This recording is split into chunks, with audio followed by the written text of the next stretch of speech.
When the convention was adopted in 1992, global emissions were approximately 27 gigatons annually. This has risen to about 40 gigatons, while carbon dioxide accumulation in the atmosphere has also steadily increased. For the past 8 consecutive years, documented by the UN to be the hottest years in recorded history, each new year has been hotter than the previous year. The whole world is reeling from the staggering impact of climate change. The spread, scale, and frequency of disasters like hurricanes, typhoons, wildfires, and heat waves, melting sea ice and glaciers, droughts and desertification, floods, and rising sea levels in numerous regions of all continents indicate that humanity is confronting unprecedented devastation on a global scale. The state of climate in Africa reports lay it bare. High water stress is estimated to affect about 250 million people in Africa and is expected to displace up to 700 million people by 2030. In the past 50 years, drought-related hazards have claimed the lives of over 500,000 people and led to economic losses of over $70 billion in the region.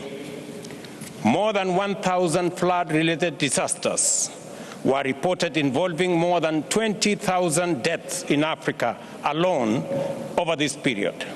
It is estimated that by 2050, climate impacts could cost African nations $50 billion annually. The Horn of Africa region, including Kenya, is experiencing the worst drought in 40 years. 2 consecutive years without rain have visited misery on millions of people. 2.5 million livestock have died in Kenya this year alone, causing economic losses of more than $1.5 billion. 2 days ago, we went to distribute food relief to 4.3 million affected Kenyans in an emergency program that has forced us to reallocate funds budgeted for education and health. The trade-offs we are forced to make between indispensable public goods is evident that climate change is directly threatening our people's lives, health, and future. Moreover, due to drought, many children have now dropped out of school. We have been compelled to make school feeding a priority in order to keep our children in class. Kenya's world-renowned wildlife heritage has not been spared either, and carcasses of elephants, zebras, wildebeest, and many other wild fauna litter our parks. We have had to spend $3 million to supply feed and water to wildlife in the last 3 months.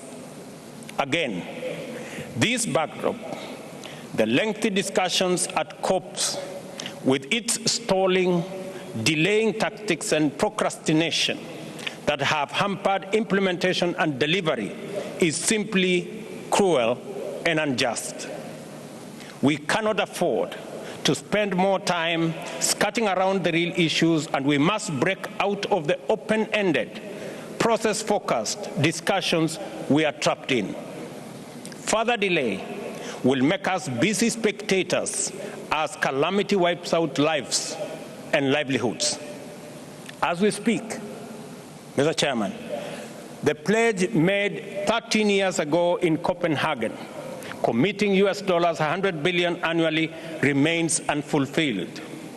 Such a gracious and unexplained default is a major cause of persisting distrust, and neither is there any sound reason for the continuing pollution. In stark contrast, Kenya, a country with far less resources than the average developed country, has foregone pollution industrialization and growth opportunities and intentionally invested in green energy. It must be recalled that Kenya has tremendous hydrocarbon and coal deposits which could go a long way in fueling the engines of our development. Nevertheless, due to resolute commitment, our electricity grid is 93% green. This morning, we signed a framework agreement for collaboration on the development of sustainable green industries in Kenya with an investor to produce 30 gigawatts of green hydrogen in Kenya. There exists opportunities in Kenya to produce 20 gigawatts of wind power, 10 gigawatts of geothermal electricity, and being at the equator, considerable amount of solar energy. Green energy production opportunities are vast in Kenya and throughout Africa. In the East Africa alone, for example, there exists sufficient hydroelectric potential to produce 100,000 megawatts, and if properly exploited, could generate enough clean energy for the whole of the continent. Instead of struggling to power industrialization using dirty energy, which is costly and destroying our planet, we want to make a case for developed economies to decarbonize their production by directing industrial investments to Africa and making use of clean energy to manufacture for the whole world.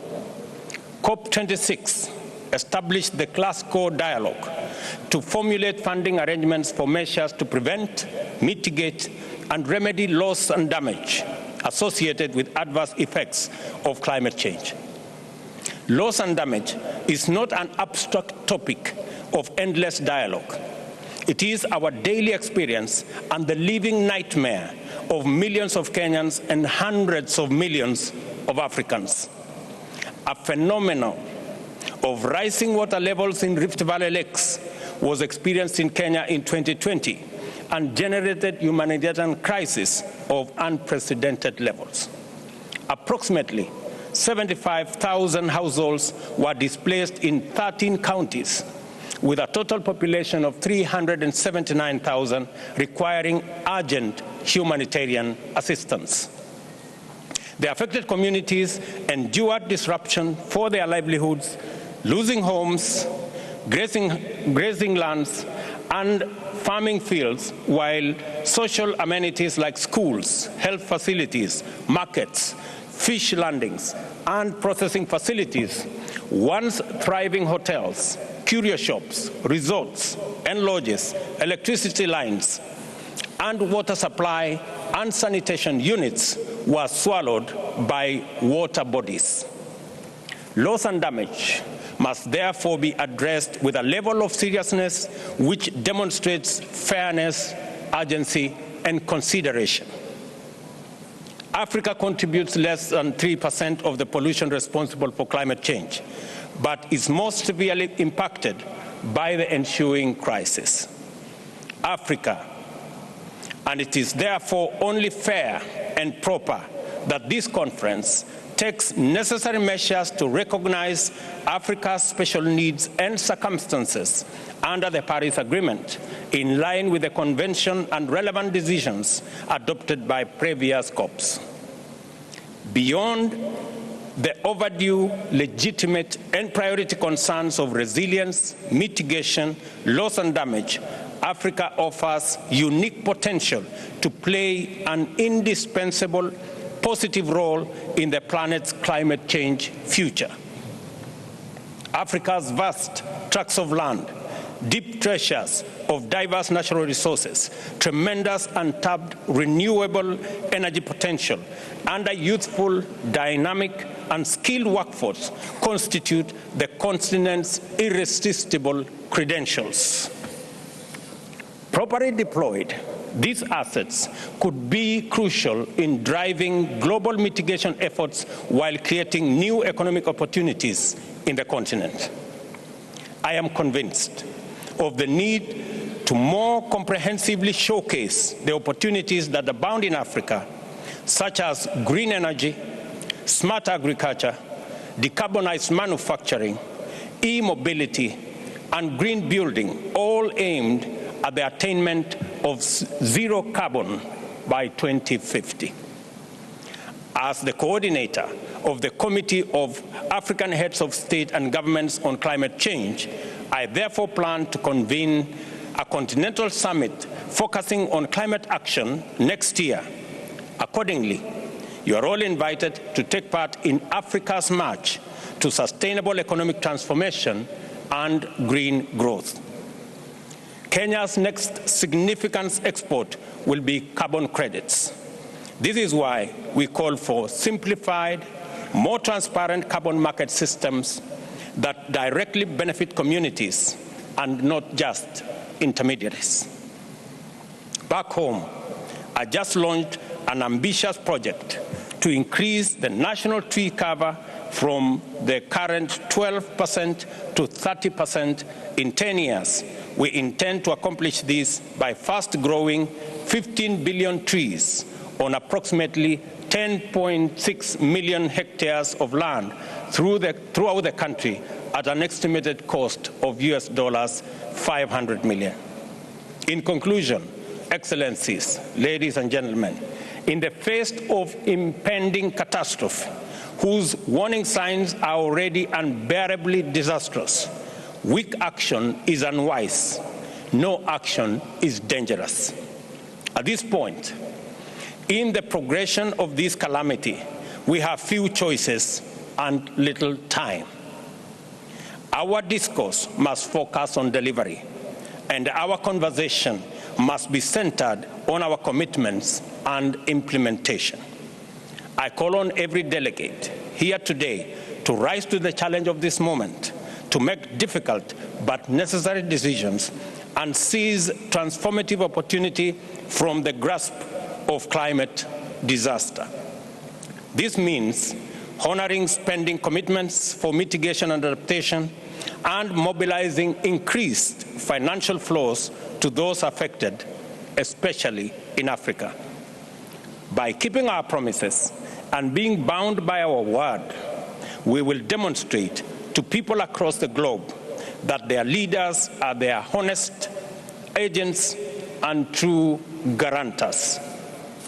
COP, this is our golden chance to vindicate present generations who look to us to lead the way in preserving our planet and to perform our role as trustees of future generations.